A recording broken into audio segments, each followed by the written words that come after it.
Hi, everyone. Welcome back to Beguiled by Books. Today, I've got for you my April 2024 reading wrap-up. Let's get started. April was a hectic month for me with my full-time job, with stuff going on at home, reading books, planning trips for later this year. A lot happened in April. And when I started the month, I did not think I was going to get to read 15 books. I would have been surprised if I had gotten to read 4 books when I started. But lo and behold, I was able to read quite a bit more than I expected. So I'm super excited to be able to share those books with you today. The first book I read, well, the first 2 books I read in April were Divine Rivals and Ruthless Vows. This is a duology, and this has gotten really popular in the last year or so. And I heard a lot of people say, oh, if you like ACOTAR, if you like Fourth Wing, you have to read Divine Rivals. It's so good. And interestingly, I also happened to join a book club, and our first meeting was in April, and Divine Rivals was the first book club pick. So it worked out so well that I read them and wanted to see what all the fuss was about. It was good. It was not as good as Fourth Wing, in my opinion. It was not as good as ACOTAR, in my opinion. The prose was stunning. No fault to the actual writing. It was poetic. It was beautiful. It takes you on a journey. It was absolutely stunning. But I just didn't love the story. It was, well, I have a lot of opinions on the story. Happy to talk about them another time. But I think it was a solid 3.5, 4-star book for me, or duology. And yeah, it was fine. It was good. I'm glad I read it. I'm glad I know what the fuss was about, and on to the next. The next book I read was an ARC that I got by Helen Russell, who's one of my favorite nonfiction authors, and I've read all of her books, and it's The Danish Secret to Happy Kids. Now, this one is a bit of a departure. I am not a parent. I currently don't have any plans to be a parent, but I like Helen Russell so much that I wanted to read this book, and I'm really glad I did because it has less to do with necessarily raising kids and more to do with the differences between Scandinavian cultures and like the US and the UK cultures. So I love books about different geographic cultures and how different peoples live all around the world, and this book really fit the bill. And of course, it comes with Helen Russell's characteristic snark and funny banter throughout her little one-liners that she puts in her books, which is always enjoyable. I learned a lot. It was a fun read. I'm sure if you're a parent, it would be even more impactful. So if that's something that's in your life, definitely check out this book. But if you're also just interested in learning a little bit more about the Danes and the Scandinavians, and the differences in those two cultures, or the US culture and the Scandinavian culture, this is also a very interesting book. The next book I read was a short little poetry book called On an Ebbing Seafoam Tide, and stumbled across this at our local bookstore here in Raleigh, North Carolina, and it was really lovely. The cadence of the poetry was beautiful. The topics were both very broad and very specific depending on the poem that you were reading, and I like how it was broken into seasons, and it was a little bit about love. It was a little bit about the self and growth, and told a story. And that's kind of the best thing that I like about poetry, is when a bunch of individual poems are put together to really weave a narrative that goes throughout the book. So this was a really delightful read. I don't read a ton of poetry. I used to when I was a younger teenager and figuring out my literature world. And this was a nice throwback to those days, and thoroughly enjoyed On an Ebbing Seafoam Tide. The next book I read is called Slow Productivity by Cal Newport. I am a big Cal Newport fan. I've read a lot of his books. I find them very helpful, very tactical. I love how Cal Newport really goes from big picture to tactical action in all of his books to really help the reader get the concept and then apply the concept in their lives. And Slow Productivity is no different. Slow Productivity takes what he talks about in deep work and dives even deeper into what slow productivity means, which is figuring out your priorities, and then focusing on the one or two things that move the needle the most. I've said this in another video. You can spend all day sending emails and just back and forth volleying emails with your clients, with your vendors, whomever you're working with. Does that actually move the needle? Very rarely. When you take time and actually work on the projects that move the needle, that is where you're going to see the kind of fulfillment and growth in whatever you're doing that you're trying to do. So really love this approach. I absolutely will recommend this for workplace book clubs and for folks who want to be more productive in their lives, because too much productivity is about getting more crap done. And Cal Newport's approach is edit, edit, edit, take out the things that aren't important, take out the things that are keeping you from really making an impact, and just focus on the one or maybe two things that will help you in the long run. Following slow productivity, I read Come Together, and I really enjoyed this book. Very randomly just kind of picked it up, didn't really know what I was getting into. And I had previously read Burnout by Emily Nagoski and her sister Amelia, and I really enjoyed Come Together. This book is, while the subtitle is about creating a lasting sexual connection with your partner, it is really all about self-acceptance and being your version of yourself, understanding your needs, what's going on in your mind, how that affects your day-to-day life, and kind of going through the seasons of life together in a partnership, and how that applies to your partnership. It was a fascinating book, and I definitely think couples should read that, preferably together. And it was full of great information, light humor for a serious topic. And I really loved the inclusivity that the author put into the book, and really trying to focus on not just cishet couples, but the queer community, the trans communities, the poly communities, and all the different ways people can find love and find that connection. And I thought this book was the first book I've read that really encompasses a lot of those different views. So definitely think Come Together is a great book out there if you are in a partnership or multiple partnership and interested in building a bigger, stronger, more long-lasting connection. The next book I read was a hard left turn from what I typically read, and that is The Ancient Alien Question. So deep dark secret, I've been a big Ancient Aliens fan for years and years and years and years. I love the show. I think it's really entertaining. I love the concepts. I like thinking about this type of theory, hypothesis, for how life started on this planet. I find it very entertaining. So I have had The Ancient Alien Question probably since 2012, and I finally got around to reading it. And it was really fun. It was like watching the first 10 seasons of the Ancient Alien show condensed into one book. So really entertaining, really enjoyable. It was not pushy in any way of like, this is what you have to believe. And it was really well done, of just asking a lot of questions. There are a lot of question marks in that book. And if anyone is interested in those types of conversations, where did life come from? Is there life out there? This would be a great book for you to read. I followed The Ancient Alien Question with a book called Scorched by Cassie Swindon.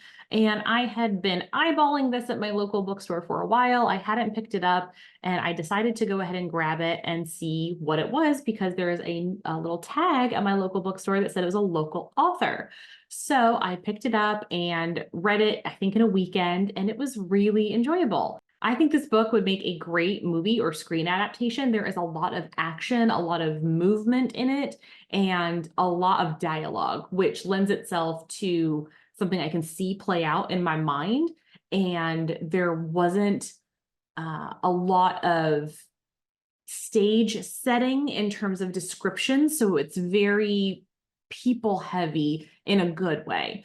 So it was a fun read. It went quickly. It is the beginning of a trilogy. So I've got the next two books that I got to read next. But Scorched was fun, and I look forward to reading the author's other works. In April, I also read a book called Effortless. And Effortless is a follow-up book to a book called Essentialism, which I love and is a really popular book on focusing on what matters. And Effortless takes that essentialism approach and says, yes, we need to focus on things that are essential and really only the essential things, but how do we make it effortless? We need to be able to make doing what's essential easier. And that's what effortless is all about. I enjoyed this book, but it did fall a little flat for me. Essentialism, I think, is much better in the concept and the execution of what the author is trying to illustrate to the reader. Effortless did not make an impact the way essentialism did. So I think I went into the book really wanting that same kind of power and gravitas of, oh my gosh, these are great concepts. I can't wait to apply them to my life. And maybe it's just the time that between the time I've read it and the time it was published, which it's been a while, that those concepts just seem pretty obvious to me. I read a lot in this genre. I follow this topic frequently in articles and other mediums. So I think I just maybe wasn't on top of it enough. If I had read Effortless, maybe when it first came out, it would have had that impact that I was looking for. But for right now, it just didn't do it as much for me. I would definitely recommend Essentialism any day of the week. I think that book still holds up. It's really fabulous. Effortless, up to you if you want to read it or not. At my local bookstore, I got a book, a blind date with a book, and it was labeled as kind of humor and satire and short stories. So I like a short story book every now and then, and it felt like a good time. And this book was called The Bus Driver Who Wanted to Be God. And I have never heard of the author, but the author apparently is a big contributor in NPR. And I was excited to see what these stories were. And the first one started out interestingly, and they got progressively darker. I don't know the author's body of work well enough to know their tone. So I was uncertain of, is this actually humor? Is it satire? Is it just kind of mean and cruel and racist a little bit? It was left me with a lot of questions. I don't know how to interpret that book and the short stories within. So very interesting. It's also a weird time to read that book because the author is Israeli and there are some, anti-Muslim comments in there, and given the Israel-Palestine things that are going on, it just maybe wasn't the right time for me to read that book. I'll leave it there. After I read some short stories, I went back into the business book section and read Blue Ocean Strategy. I picked this book up probably 10 years ago and had gotten about a third of the way through before I put it down. And so I was determined this time to finish the book and see what I had missed. Spoiler, nothing. I think Blue Ocean Strategy would be a great book to read if you are at a leadership level at a massive multinational company that is doing a lot, has a lot of moving pieces. I work for a really small company. That doesn't necessarily apply to me. I've tended to work for really small companies my whole career. So some of these things, while conceptually they were good and conceptually I understood them, the concepts are all in the first quarter to third of the book. And as you continue into the book, it gets more and more tactical for those kind of large-ish companies. So I just got farther and farther removed from being able to really add or to gain any value from it. But again, if you are working at a massive company or a multinational company, I think there's a lot in there for you. I just probably wasn't the right reader for it at this time. The next book I read was a little paperback I picked up at my local bookstore called How We Show Up. And I grabbed this book because community has been something that's really been on my mind a lot lately as the Beguiled by Books community is growing, as I'm finding more people who are gravitating towards the book club guides that I offer, who are watching this channel. Thank you for being here. Please give this video a like and a subscribe. And I'm really working on understanding what community means to different people and how to build a community, and especially one that is virtual and remote and global. How does all that work together? And How We Show Up is a book about not just community, but how we as individuals enter those communities and how we can ask for help, how we can rely on others and know and have others know they can rely on us, and what that really means. And the author does a great job of drawing on what is typically considered non-traditional communities. So a lot of single moms, a lot of people of color communities, and what that looks like, and why, especially in traditional white culture, those folks are often lonely and lacking that community, and why those folks tend to reach out and say, how do I build this community, and what we can do. So I see that in my day-to-day life. I see that in the communities I'm kind of adjacent to as well. It was a really interesting book, and I look forward to rereading it, contemplating it, and continuing to apply those concepts in my life. The next book I read is called Saturnalia. And I picked this book up at a bookstore in downtown Boston when I was there last year for a wedding. And it just looked like a weird book. And I'm all about some weird girl books. I am in a weird girl fiction era right now, and this absolutely fit the bill. It's a short novel. It is very unusual. And what's really cool is that all of the action and all of the events take place over the course of one night.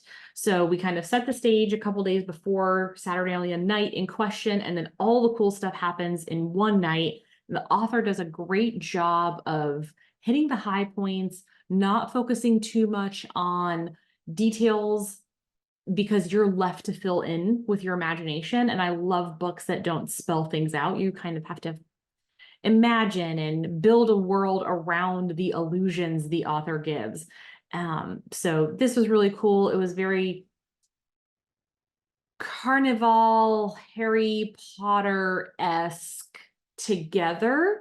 I didn't know if I would love it. I think it's really weird and unusual, and I kind of did love it. So Saturnalia is a cool one that you should check out, and I will likely put this on my spooky books you should read for Halloween. In April, I also read a book called Siren Queen that I got at my local bookstore, and this was recommended by one of the owners, and it was billed as kind of magical realism meets old Hollywood and a little bit of monster.